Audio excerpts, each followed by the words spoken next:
महाकुंभ में की गई व्यवस्थाओं से संत समाज बेहद खुश है। हर तरफ बस व्यवस्थाओं की ही चर्चा हो रही है और ऐसे में आपको बता दें, अगर अलग अलग साधु संतों ने अपनी खुशी को व्यक्त किया है।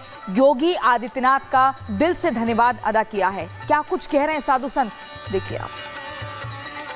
मुझे लगता है कि आदरणीय मुख्यमंत्री जी ने, योगी आदित्यनाथ जी ने जो कमाल किया है, और उसमें पल पल तक मैंने नहीं देखा इतने कुंभों में, अर्ध कुंभ में तो महाकुंभ है, कि कभी कोई इतनी बार देख, जैसे घर में शादी होती है कि नहीं, कैसे पिता को नींद नहीं आती है, माँ को नींद नहीं आती है, एक एक कोने को, एक एक कण को ठीक रखने के लिए जो उन्होंने कार्य किया है, मैं समझता हूँ इससे बढ़िया और कोई कार्य नहीं हो सकता। रात दिन लगे, मैं तो बिल्कुल संगम के तट पर हूँ। 2 बजे, 3 बजे, 12 बजे जब भी नींद खुलती है हम लोग चले जाते हैं, सारी रात लोग लगे रहते हैं। ये तो गजब है, गजब, अद्भुत है। और वहीं महाकुंभ में पहुंचने वाले श्रद्धालुओं को पानी का महत्व बताने के लिए विशेष झांकी तैयार की गई है, जिसे देखने पहुंचने वाले अपने आप को सेल्फी लेने से नहीं रोक पा रहे हैं। ग्राउंड रिपोर्ट आपको बताते हैं। श्रद्धा, आस्था और भक्ति के महाकुंभ क्षेत्र में सेक्टर 7 को अब नई पहचान मिल चुकी है। आपको मेरे पीछे ये तस्वीर सबसे पहले दिखा दूं, और पहचान कुछ मटके वाले चौराहे के रूप में यहाँ पर मिली है। ये नाम किसी संस्था ने नहीं दिया है, बल्कि सेक्टर 7 में पहुंचने वाले तमाम उन श्रद्धालुओं ने, उन लोगों ने दिया है। ये तस्वीर आपको हम दिखा रहे हैं, जहाँ किस तरीके से देखिए स्वच्छ सुजल गांव में बने विशालकाय मटके की कलाकृति को देखकर ये नाम दिया गया है।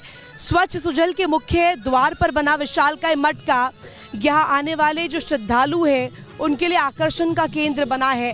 और साथ ही साथ आपको बता दें कि नमामि गंगे एवं ग्रामीण जलापूर्ति विभाग उत्तर प्रदेश की तरफ से ये प्रदर्शनी पेश की गई है, जहां हर घर जल मिशन का यहाँ पर किस तरीके से नया अभियान छेड़ा गया है। हर घर जल जीवन मिशन के तहत यहाँ पर ये प्रदर्शनी पेश की गई है, जहाँ पानी के महत्व, स्वच्छ पानी की जिस तरीके से महत्व पर फोकस किया गया है, ये तस्वीरों के माध्यम से आप देख सकते हैं। और साथ ही साथ आपको बता दें, इतने बड़े मटके और उसमें से गिरते स्वच्छ जल की कलाकृति देखने के लिए यहाँ पर जो लोगों का हुजूम है वो भी उमड़ रहा है। प्रदर्शनी में उत्तर प्रदेश के बदलते गाँव की तस्वीर पेश की गई है। किस तरीके से नया रूप ग्रामीण भारत को दिया गया है, वो इस प्रदर्शनी के जरिए पेश करने की कोशिश की गई है। 12 सालों बाद आयोजित हुआ महाकुंभ इस बार न सिर्फ अधिक दिव्य, भव्य और नव्य है, बल्कि युवाओं को जोड़ने और सनातन का डंका बजाने के लिए बाकायदा यहाँ डिजिटल युग का भी तड़का है। महाकुंभ में भव्य डिजिटल उत्तर प्रदेश दर्शन मंडप सजाया गया है, जो लोगों के बीच आकर्षण का केंद्र बना हुआ है। कैसे, देखिए। महाकुंभ में संगम नगरी में अलग अलग रंग देखने को मिल रहे हैं, और एक रंग ये भी है जहां उत्तर प्रदेश दर्शन मंडपम में एक साथ उत्तर प्रदेश के जितने भी मंदिर हैं, फोर्ट्स हैं और जो भी खास जगह है, एक साथ दिखाई गई है। अपने आप में ये तस्वीरें बताती हैं कि डिजिटल युग में किस तरीके से सरकार ने लोगों के लिए ये समझाने की कोशिश की है कि अलग अलग मंदिर कौन से हैं, कौन सी जगहों पर वो जा सकते हैं। इससे उन्हें इधर का ज्ञान भी मिल सकता है, साथ ही जानकारी तो आसानी से मिल सकती है। वो ये भी समझ सकते हैं कौन कौन से खास मंदिर हमारे उत्तर प्रदेश की शोभा बढ़ाते हैं। तो चाहे चित्रकूट धाम हो, ये आप देख सकते हैं ज्वालामुखी मंदिर जैसी यहाँ पर जो छवि है वो बनाई गई है। इसके अलावा आप देखिए अयोध्या धाम राम मंदिर की बात हो, या फिर काशी विश्वनाथ की गोरखनाथ मंदिर हो, या श्री बड़े हनुमान मंदिर श्रृंगेर, आपको बता दें यहाँ पर देवी पटान टेम्पल भी बनाया गया है, तो परिनिर्वाण कुशीनगर स्तूपा भी है। इतना ही नहीं, आगे बढ़ते हुए आपको बता दें कात्यायनी देवी मंदिर जो कि मथुरा में विराजमान है, ये माता, उनका मंदिर भी यहाँ पर बनाया गया है। फिर द्वारिकाधीश मथुरा, ये मंदिर भी यहाँ पर है। और इसके अलावा प्रेम मंदिर जो कि वृंदावन में है, वो भी यहाँ पर बनाया गया है। झांसी फोर्ट भी है। इसके अलावा गोरखनाथ टेम्पल भी है, वहीं व्यासपीठ कालपी की भी छवि यहाँ पर देखने को मिल रही है। तो एक साथ यहाँ से देखिए शुरुआत की गई है, चाहे चंदौली की बात करें, वाराणसी की बात करें, परिनिर्वाण स्तूपा की बात करें या फिर अयोध्या धाम राम मंदिर की बात हो, हर एक मंदिर, हर एक छवि यहाँ पर बनाई गई है और अलग अलग जगहों से लोग यहाँ पर देखने इस जगहों को आ रहे हैं। जो शहीद हुए उनकी जरा याद करो कुर्बानी, और अगर आप और हम खुद को सुरक्षित महसूस करते हैं तो उसकी उन वीरों की बदौलत, उन तमाम शहीदों की बदौलत जिन्होंने हंसते हंसते देश के लिए अपने प्राण न्यौछावर कर दिए, जिनके बलिदानों को कभी भुलाया नहीं जा सकता। और ऐसे में महाकुंभ 2025 में उन वीरों की याद में भी शिविर लगाया गया है। ग्राउंड रिपोर्ट दिखाते हैं।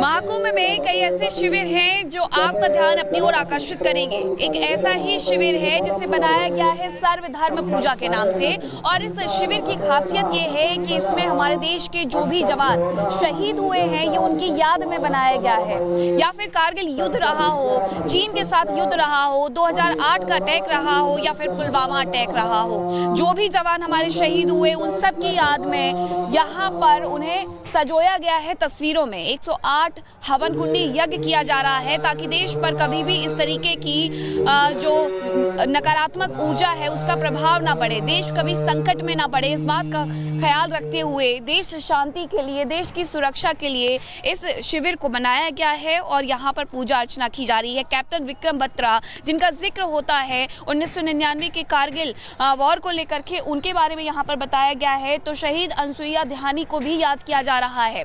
2008 में भी मुंबई पर जो अटैक हुआ था उसमें जो हमारे देश के जवान शहीद हुए थे उन्हें भी यहाँ पर याद किया जा रहा है। और यहाँ जो नारा दिया जा रहा है वो ये है सर्वधर्म पूजा, और इसी को याद में रखते हुए देश सेवा करने वाले जवानों को यहाँ पर बुलाया भी गया है।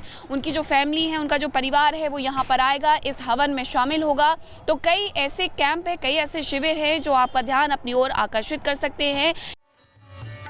जहां जहां पहुंचे प्रभु श्री राम, वहां वहां भक्त पहुंचे उनके धाम। इसी क्रम में रिपब्लिक भारत की टीम पहुंची भारद्वाज मुनि आश्रम में, जहां पर भगवान राम गए थे। और वक्त के साथ आज ये आश्रम पूरी तरह से आधुनिक हो चुका है। कितना बदला है ये आश्रम, इस रिपोर्ट में देखिए। ये देखिए, ये महर्षि भरद्वाज मंदिर है। ये महर्षि भरद्वाज मंदिर यानी कि जिन मुनि से मिलने के लिए भगवान आए थे, आप देखिए साक्षात प्रयागराज जिसके लिए जाना जाता है, ये वही भरद्वाज मुनि है जिन्होंने विमान शास्त्र की भी रचना की थी। कितने तरह के विमान होते हैं, यह सब क्या कहते हैं कि इन्होंने अपने शास्त्र में उसका वर्णन किया है। और आपको दिखाता हूँ, चूँकि भरद्वाज जो मुनि हैं वो भगवान शंकर के उपासक थे, भगवान शंकर की पूजा करते थे। तो साक्षात आप शिवलिंग की दर्शन कर सकते हैं कि हर हर महादेव किस तरह से यहाँ भगवान भोलेनाथ यहाँ स्थापित हैं, नंदी हैं, गणेश हैं, आप देख सकते हैं। और वो भरद्वाज मुनि बैठे हैं। आप देखिए कि जो भरद्वाज मुनि हैं वो यहाँ पर साक्षात विराजमान है, जिसके नाम से आखिर यह इस शहर को जाना जाता है। भगवान राम, सीता, लक्ष्मण भी यहाँ पे आए। और यहाँ पर देखिए पुजारी जी भी बैठे हुए हैं, तमाम यहाँ पर भक्त आते रहते हैं। ऐसे में यह भूमि कितनी पवित्र है इसको आप समझ सकते हैं।